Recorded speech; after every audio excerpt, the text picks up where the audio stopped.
everyone, welcome to my review of Transformer Studios Series number 115 Deluxe Class Rise of the Beast. Double Punch, almost called this idiot Scorponok, but that's the purple one. But anyway, here he is finally. We got another colored one of the Scorponok family, as you could say.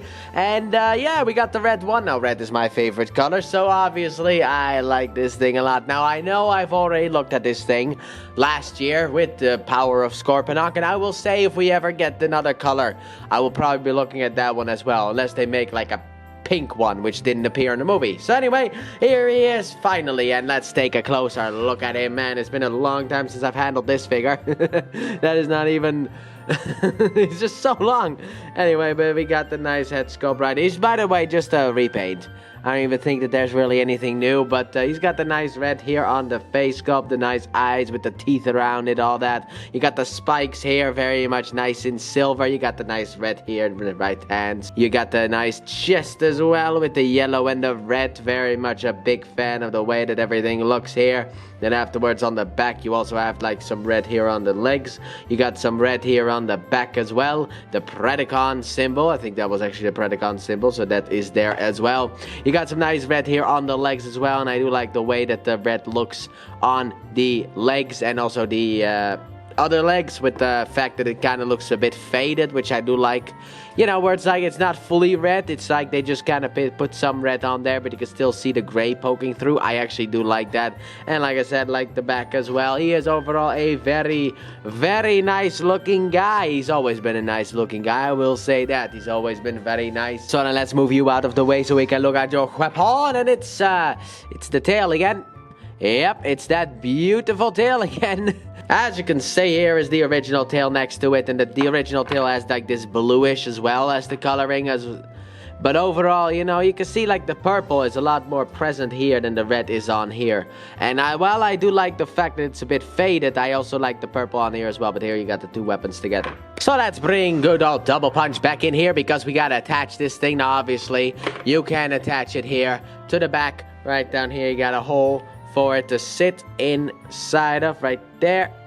And then if you want to, you can also kind of rotate this in as well. This is usually how I have at least Scorponok displayed on the shelf. But if you don't want that, you can also just take this peg here and rotate it out. Come on. There you go. Rotate it out. And then in the arm here, you have a hole right there. That is going to be where it sits.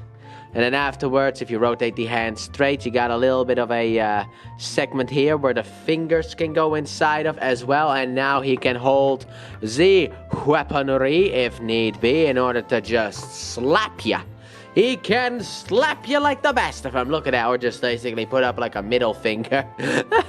He can just put up a middle finger. But yeah, you can just have him hold it like this. I do like how the hand really like blends into it as well. I do like that fact as well. But he can just like smack you with it. If he wants to, obviously. Who's to say? Maybe he doesn't. Maybe he has a different way of taking you out. Who's to say? I do not know what Double Punch is like. I didn't even know your name was Double Punch, to be honest. But anyway, this is what you can do with the weapon as well. So let's just remove it, put it off to the side, so we can get into the articulation of this bad boy. Starting off, his head can look a little bit side to side. You got a little bit of side to side motion. You got up and down as well. And obviously you get a bit of a head rotation on here as well. Just a little head rotation, nothing too special. Then afterwards, with the back spider legs, you can move them backwards and out if you want to. So let's just push them backwards just to kind of get that bad boy out of the way. For the articulation segment for the arms, which can go all the way around if you get it past the spider legs or scorpion legs. You also got some in and out as well. You got a swivel, you got a double jointed elbow, as you can see. And then the hand being on the ball joint means you can rotate and go up and down as well. Right there. Then his waist has absolutely nothing because of the way that this whole thing connects, because of this. This is how it connects, so there is no waist rotation. Kind of wish they were able to put one down below here, but... Oh, no, wait. He does have one. They did actually put one down there, but yeah, you have a little bit of a waist. Not much of a waist, but it's a little waist. Sorry, I thought it was up higher, but this goes to show how long I have not handled the Scorponok mold. But anyway, he's got a little bit of a waist rotation right here. Not really much, because, you know, the legs bump into the back piece here, and it cannot move out of the way. Then afterwards, you got the legs that can go forward a little bit. And if you bend the knee, you can get it forward even further. You can go backwards a little bit as well. You got some in and out action as well. As you can see, very high kicks right there, but you can't really hold up that weight.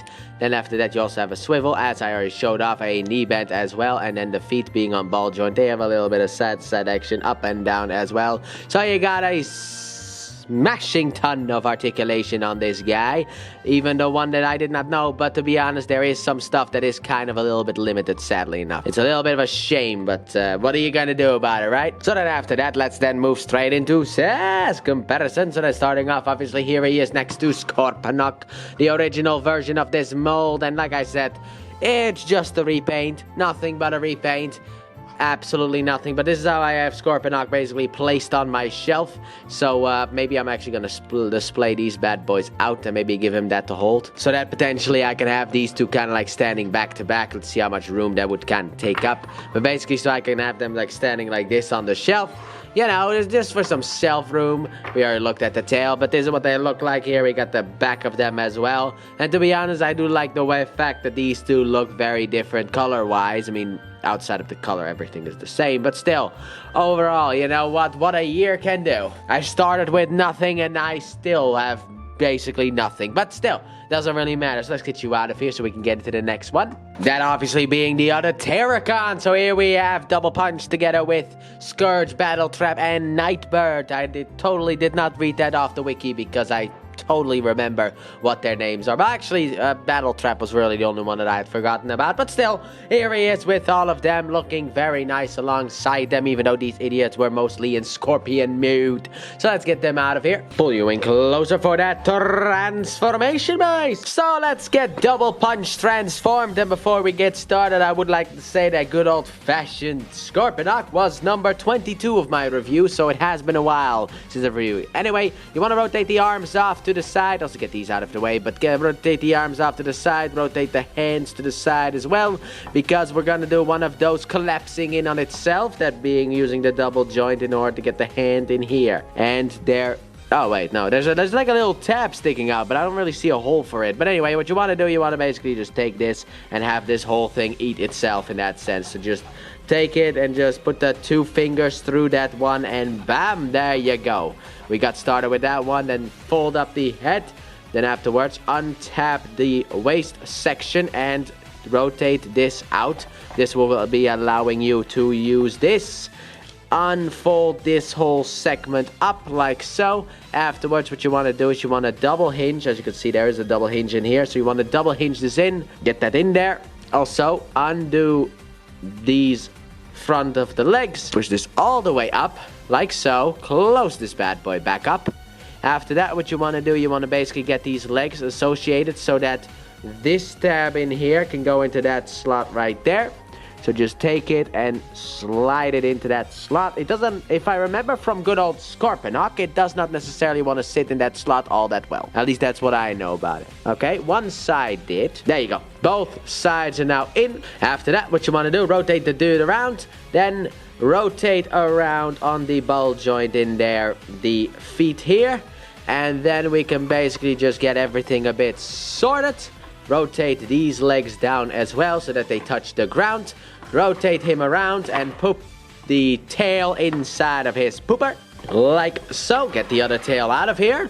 And then after that good old-fashioned thing, here we have him in his Scorpion mood. So here we got the double fister in his Scorpion mood. And just like when Scorponok came out, yeah, this thing doesn't look half bad, to be honest. It actually looks pretty good. I'll say that right now. It looks really good. I have, by the way, it's been like a year. Over a year since I've done the original review of Scorponok, so just gotta be honest here, don't know what I said about that thing, so I could be wrong. Maybe I hated this back last year in 2024, but I love it now anyway. This thing looks great. Absolutely think it looks really cool, whether it's in purple, whether it's in red, and even potentially I think the other one was green, maybe, possibly. We're gonna go with a possibly. I have no idea if it was actually green, but the potential of it being green is indeed there. So let's just say it's a green boy. And I will say this, the green one is going to be my least favorite, that's for sure. But come on, dude, you're fighting against purple and against red. What can you do? The only way you can actually compete is if you're blue. But let's take a closer look here. I love the fact that this head is also the robot mode head. I love the fact that they just repurposed that. Because a lot of these beast modes that I transformed for the Ape Link review, all of those have like different heads. But this guy just keeps the same one both ways around, and I love to see that. You also got the nice, like, I don't know, like turbines or so inside of the claws. I also love the way that the hands just absorb the claws. Big fan of that. Big fan of the way that that works. Truly am. Then you got a better look here at the back now that it's in Scorpion mode. Look at all the red and the gray popping through each other. To be honest, actually, after messing around with the original figure as well, I will say that that one, color-wise, is actually my favorite. But that guy is going blue and going purple. If this guy was black instead of like this gray, I would have loved this guy even more. But then you also have it nicely here on the tail as well, the nice silver pointy tail to sting you with. Then also you got the back legs here, which, to be honest, are the only kind of non-scorpion things. They're just basically feet hanging off the back, but to be honest, they are actually feet. So they get a pass from me, but overall, you know what? This is actually not that bad of a Scorpion mode. However, one little problem that I have is that now that I've talked about the good old Scorpion mode, what am I supposed to do next? Because this idiot has no weapons. The only weapon that he has is his own tail. So I guess, actually, articulation is a beast mode. So starting off with the articulation, obviously, the head has the exact same articulation. Can look left and right. You can technically put it up and down as well. You know, you can move it up and down here as well. You got some rotation here and here. And also a ball joint here to do some more stuff with, like all of that if you want to. Then afterwards, he has the back legs that can kind of rotate around a little bit. This one cannot. These two are static, but these two can rotate around a little bit. And you can obviously move it up and down as well for transformation purposes. Then afterwards, the back leg, there's a ball joint in here, as you can see. So this bad boy can basically do all of the things. You also get some movement here from this back leg. The feet ball jointed, as you know. So that can move all the way around. And then the tail has a segment here and a segment here to move like this and to move like... Actually, now that I think about it, now that I did this kind of reminds me of that Scorpion battle that you have in God of War 3. Where you basically stab it with its own thing. But yeah, anyway, it's got two segments here, so you can really like do some damage if it's on your back, I guess. Or you can just put it in the hole if you want to. Obviously, you can do with it as you please. But overall, you know what? He's got articulation. So then let's then move straight into size comparison, because I don't really have much else to say. So starting off, obviously, here he is next to Scorponok. And man, these two look actually really good together. I will say that right now. They look good together. But to be honest, as you can see, like you got blue and purple versus gray and red. And to be honest, I gotta give it to Scorponok on this segment, to be honest. The coloration on Scorponok is a lot better than on you. It seems like the A team worked on this one. Ha! A team. And then the B team worked on this one, potentially, you know. But anyway, they look good together, but there's no difference. It's the same mold. It's literally just a re-release, but a new paint job and a different name. And us Transformers fans, we are so stupid. We are so dumb that if they re-release a figure but give it a slightly different color paint, call that idiot Nemesis Prime, we're like, new figure! It's like, dude, that's literally what you already have on your shelf right there, okay? He's called Nemesis, but he's still Optimus Prime. He's just Black Optimus Prime. But it's like, no, it's a new character. Same here. It's like, this is just him. But it's the same, but also it's a new character. This is the Double Fister, and this is Scorponok. You have to understand. I mean, they've been getting away with that ever since they decided to invent Starscream and ruin everyone's day by having so many Seekers. But still, they do look good together. So then let's move you out of the way to bring in the other Terracons or Predacons or whatever they were called. So here we got Scourge and Battletrap and Nightbird in their vehicular forms next to Scorponok, looking very nice as well. Sadly enough, this movie did not have Soundwave and or Shockwave, so I cannot do that size comparison, but we got this. And also, technically, you are not a Decepticon, so yeah. Anyway, but overall, looking very nice alongside him, so let's get you two out of here. And because of the fact that I almost forgot about it, here we have Kit from Knight Rider as well. Probably should have sliced that bad boy in between. But to be honest, since I always end this with either Ironhide, Sideswipe, and Jizz, or, you know, Soundwave and Shockwave, yeah, that kind of happens next after Kit. I kind of forgot about Kit, but here he is next to Scorponok. Fantastic, get you out of here. Pull you in closer for that reverse transformation. So let's get good old Double Fister back into his robotic modes. What you want to start off with, obviously, is here at the legs. So basically what you want to do is you want to basically fold this back in on itself and then untap the chest. And this will allow us to untap the legs from in here. This will allow us also to grab the crotch, hopefully. There you go. And then after that is done, we'll just leave this right here for now. Rotate around the legs, obviously. Oh, no, wait. What you're supposed to do is you're supposed to rotate this around. I forgot. My apologies. Come on, dude. You really didn't have to pop up. I make one lousy little mistake. Fold it up like so. There you go. Now the leg is done. So what you want to do with this is the same thing as the other one. Rotate it around here. Rotate this down. Rotate this up. And then there's a tab here. Let me just show it off better. And then slot right there. And without popping off, hopefully this whole thing will just tab together like so. There we are. We're done. Alright, afterwards, what you want to do, obviously get these legs out of the way because they are kind of in the way. You can fold that down if you want to, doesn't necessarily matter. And then after that, what you want to do is you want to rotate this down and rotate this here up like so that this all gets in there. Same thing on the other side, so just rotate it down and up. And let me take a little peek-see in here. But basically what you want to do is you want to basically just get this. You're actually supposed to slide this in here. Oops, almost, I went a little bit too low on that one. So you want to basically take it and slide it in there. After that, take the chest, close it back up, and then take the crotch and tap that bad boy in. Then, as already happened apparently on this side, you want to untap the arm like so. Rotate it around until you get the elbow joint forward, and then you can also rotate around the hand. Do the same thing on the other side. So rotate this out like, come on, like so. And there we have him. And then also you can technically take this and just fold it up along his back. And then here we have good old Double Fister man himself back in his robotic mood. So the final thoughts on the Double Fister himself. I like him.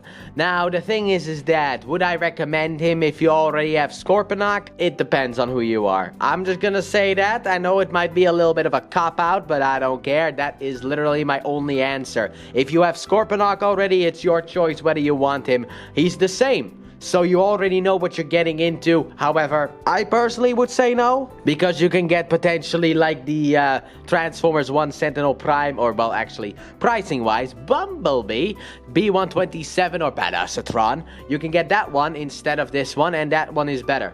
I'll just say that. But if you like this mold and you want another one, I'll say, yeah, you can pick it up. I do like him. I don't regret my purchase, you know, unlike, you know, Beetlebee and Hatchet. Well, Beetlebee, not necessarily. But Hatchet should have just been a Voyager or Leader class figure. But anyway, neither here nor there. We're back to Scorponok. But anyway, I do not regret my decision. I like him. I think he's kind of fun. And yeah, that's really all I have to say. So I would recommend him. But that has been my review of Transformers Studios Series number 115, Deluxe Class Rise of the Beast, Double Fister. Thanks for watching. Don't forget to like, subscribe, and turn on that bell and comment your thoughts on this figure. And please check out my Let's Play channel, linked in the description and at the end of the video. I upload 3 videos every day of different games, but mainly Pokemon. And I'll see you guys in the next review. Bye!